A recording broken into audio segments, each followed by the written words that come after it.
자유한국당 당대표 경선이 홍준표 후보가 TV토론을 거부하면서 그 갈등이 격화되고 있는데요. 자유한국당 대표 경선에 신상진 후보 전화 연결되어 있습니다. 안녕하세요, 의원님. 예, 수고하십니다. 안녕하세요. 네. 우선 간단한 출마의 변부터 왜 본인이 당대표가 되어야 하는지 말씀 주십시오. 예, 저희 지금 자유한국당이 지난 탄핵 사태 또 대선 참패 겪으면서 아주 지금 괴멸의 위기까지 지금 와 있습니다. 그래서 국민들로부터 이게 등을 돌렸고 국민들께서 그리고 이것이 이제 쓰러지는 우리 한국당을 좀 건전한 보수로 이기 위해 정말 리모델링하고 다시 세워야 되겠다는 그런 그 취지에서 제가 출마를 했습니다. 그동안 우리 보수 우리 한국당이 과거 지도부의 인물로는 우리 시대 변화에 또 민심에 따라서 당을 바로 세우기가 힘들다 이런 판단에서 제가 감히 나섰습니다. 예, 그리고 저는 성남시 중원구 지역구인데요. 저희 지역구에 아주 서민들이 많이 사시는 동네인데 저같이 이제 그런 동네에서 4선까지 하고 또 우리 당이 어려울 때 그냥 책임 없이 가만히 있는 것보단 이 국민의 눈높이에 맞는 정치를 우리 자유한국당이 제대로 수용하고 제대로 맞추어서 잘 좀 우리 보수의 정말 이 건전화 이렇게 바로 세우고자 제가 이렇게 출마하게 됐습니다. 알겠습니다. 사선이시긴 한데 이제 대선 후보였던 홍준표 전 지사나 당 지도부를 영입했던 원유철 의원에 비해서 이제 상대적으로 지명도가 낮은 건 사실인데요. 먼저 네. 지명도가 훨씬 높은 홍준표 후보는 왜 대표가 되면 안 되는 겁니까? 그분은 어떻게 보면 지난 2011년도에도 당대표를 하다가 네.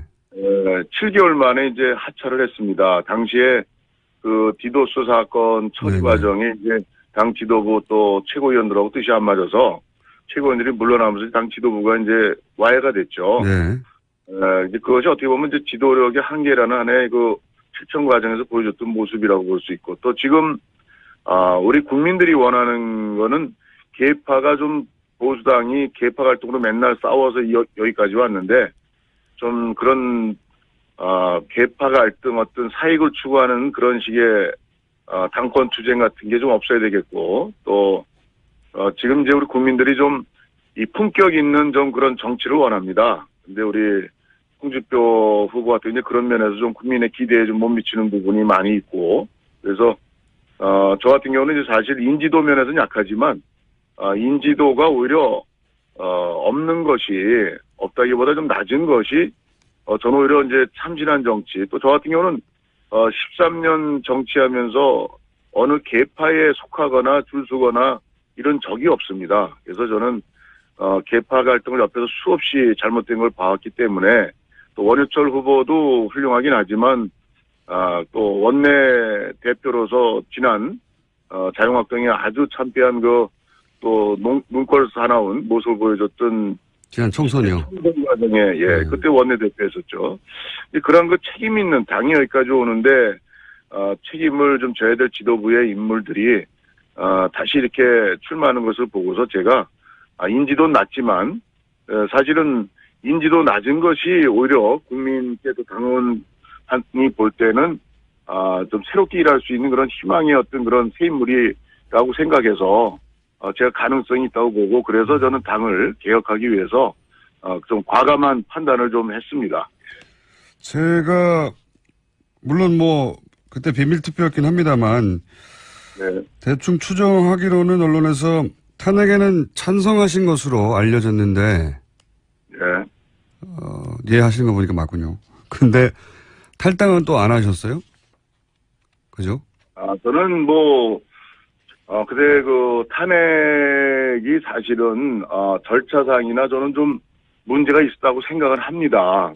이게 어떤 죄목이나 이런 탄핵 사유가 사실 언론에서 많이 언급이 됐지만 그것이 사실은 이제 그 어느 정도가 진실이고 어느 정도가 사실이 아닌지에 대한 명백한 특검에서 그것이 조사가 충분히 조사 들어가기도 전이었죠. 12월 9일이. 그래서 저는 탄핵 자체의 절차상의 문제를 느꼈음에도 불구하고 이것이 당시의 그 사태가 대단히 그 국정이 나라가 아주 대단히 혼란과 위기를 거듭하고 또 박근혜 전 대통령이 당시에 4월 하야설 그리고 또 조기 대선 언급을 당내 지도부에게 공개적으로 한 건 아닙니다만은 그렇게 해서 우리가 당론을까지 했는데 사실은 그렇게까지 사태가 이좀 차분히 이게 전개되는 상황이 아니고 오히려 국가가 더 괜히 혼란과 위기를 거듭할 수 있는 이런 상황이기 때문에 오히려 헌법재판소의 오히려 판결을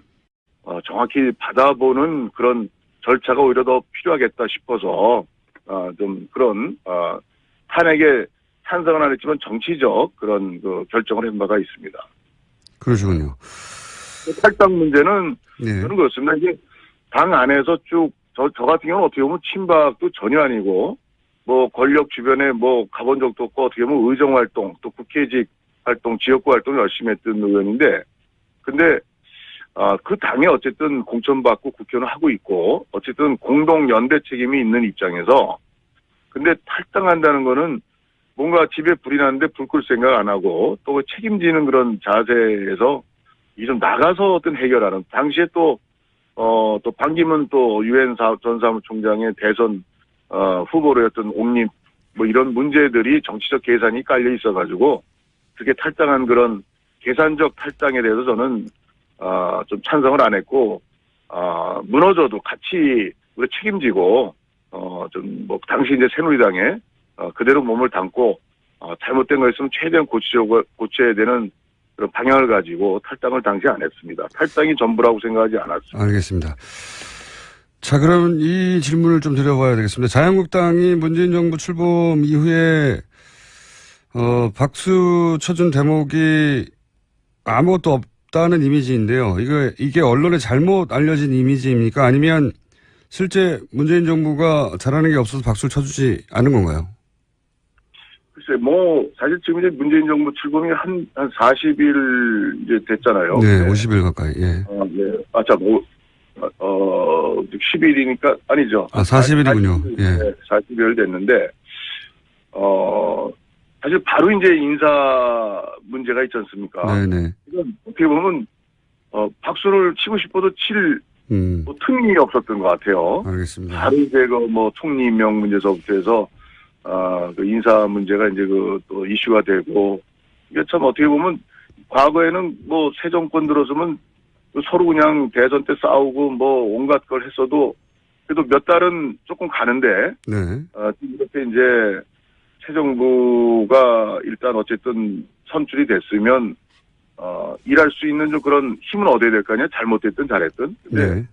좀 굉장히 이제 첫 인사부터 이렇게 보이니까, 저로서도 야당이지만, 대단히 좀 안타깝고, 또 저는 한편, 저도 옛날에, 청년 때 야학교사, 노동운동, 학생운동, 감옥도 가고, 다 겪었습니다만은, 어떻게 주변에 그렇게 사람이 없나, 적폐청산하고, 박근혜 MB 정부의 그 역대 또 인사 문제에 대해서, 그렇게 이제 아주 보수 정권의 아주 썩은 부분이다, 부패다, 이렇게까지, 또 당시 야당에서, 민주당에서 공격을 했는데, 민주당도 이렇게 사람이 없는가 그렇다면, 이건 어떻게 보면, 당대당의 문제를 넘어서 우리 대한민국이, 정말 이 공직자 또 위에 높은 소위, 그런 위에서 일하는 사람들의 이 도덕성이 살아온 어떤 모습이, 이 보통 문제가 있지 않다 이런 데 대해서, 네. 국민들께서도 이런 차제에, 그런 문제 있으시군요. 지지하든 않든 간에, 이런 문제에서는 좀 바로잡고, 그리고 또 문재인 정부도 널리 인재를 구하면 좋은 사람이 있을 거예요. 근데 이게 이제 바로 자기 측근들, 주변 이 코드 이렇게 또 선거 때 공을 세웠거나 이런 가까운 데서 찾다 보니까, 이런 한계들을 노정해서 야당으로서도 이런 문제를 그냥 또 이렇게 박수치고 넘어갈 수는 없지 않습니까? 그래서 참 대단히 안타까운 현실입니다. 알겠습니다. 강경화 장관이 측근이거나 가까운 데 찾은 건 아닌 것 같긴 한데, 그런 문제인식은 알겠고요. 예. 그러면, 본인이 당대표가 되면 이 대외관계는 어떤 변화가 있을 예정입니까? 글쎄, 이건 일방으로 변화가 온다고 보기는 어렵고요.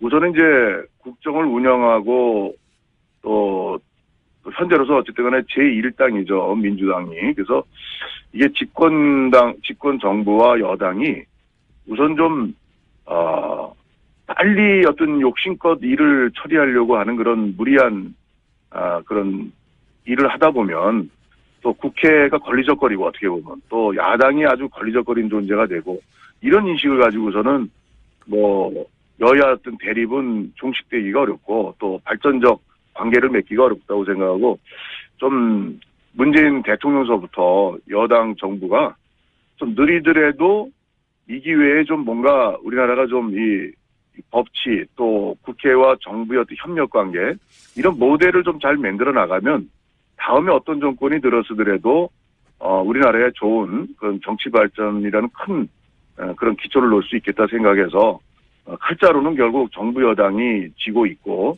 또 그것이 합리적이고 또 야당이 아무리 때를 쓸래도 합리적이고 국민 지지를 받는다면 진정하게 그러면 야당을 이길 수가 있겠죠. 그렇지만 지금의 인사 문제라든가 또 이번에 뭐 추경도 사실은 불효불급한 거는 우리 야당이 반대한다면 국민들한테 돌팔매 맞죠. 그렇지만 뭐 공무원 수를 뭐 대폭 늘린다든가 그게 사실 일자리 늘리는 그런 거로 볼 수는 없는 거죠. 그래서 좀 예를 들어서 공무원도 1,500명 이게 아니라 뭐 249명이 필요하다. 원래 공무원 증원은 대단히 철저하게 따져서 원래 하는 겁니다. 근데 이걸 그냥 뭐 일자리 해가지고 공시생들 정말 그냥 이 지원만 왕창 늘려놓고서 거기에 희망 가는데 그 희망 성취하는 취업이 공무원으로 되는 사람이 얼마나 있겠습니까? 그래서 좀 이런 정책들을 좀 합리적으로 좀 야당하고 좀 이 통과되고 또 함께 할 수 있는 걸 미리 예상해서 좀 거기에서 조금 더 나가든가 해야지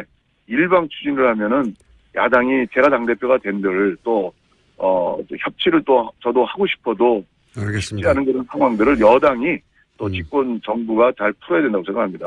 알겠습니다. 주로 이제 청와대와 여당의 잘못을 지적하셨고요. 예, 그쪽이 책임이라고 말씀하셨는데 한 가지만 더 여쭤보자면 그러면 예.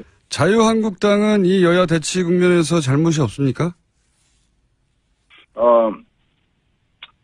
글쎄, 힘없는 또 약한, 소수의 또, 지금 대선 참패로 상처 입은 많은 그런 이 후유증이 있는 당인데, 글쎄, 이것은 어떻게 보면, 힘 있는 정부와 여당이 또 새 정부가 좀 야당을 좀 같이 끌고 가는, 설득하고 이런 좀 부드러운 자세가 필요한데, 야당이 먼저 잘하자, 어떻게 하자 하고서 이런 인사 문제, 이런 난맥을, 지금 인사가 제일 중요하지 않습니까? 근데 이걸 그냥 연일 드러나는 이런 문제를 인사청문회라는 그런 국회의 절차 과정이 있는데, 여기에서는 또 모르게 또 그냥 위장전이 또 좋다 그러고 대충 넘어갔다가는 이건 또 글쎄 문재인 정부가 잘 되기를 소망하는 그런 또 국민들은 또 평가를 어떻게 할지 몰라도 또 우리 당을 또 지지하는 또 보수나 또 아니면 일반 국민의 상식에서 봐서는 또 야당이 또 그렇게 해서는 또 안 된다고 생각합니다. 그거 언제 고칩니까? 그런 거.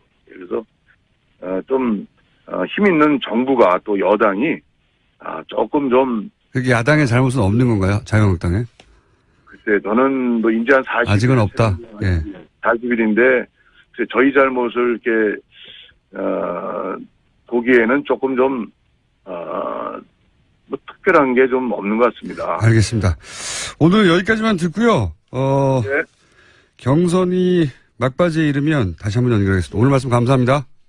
예, 수고하세요. 감사합니다. 네. 지금까지 자유한국당 신상진 후보였습니다.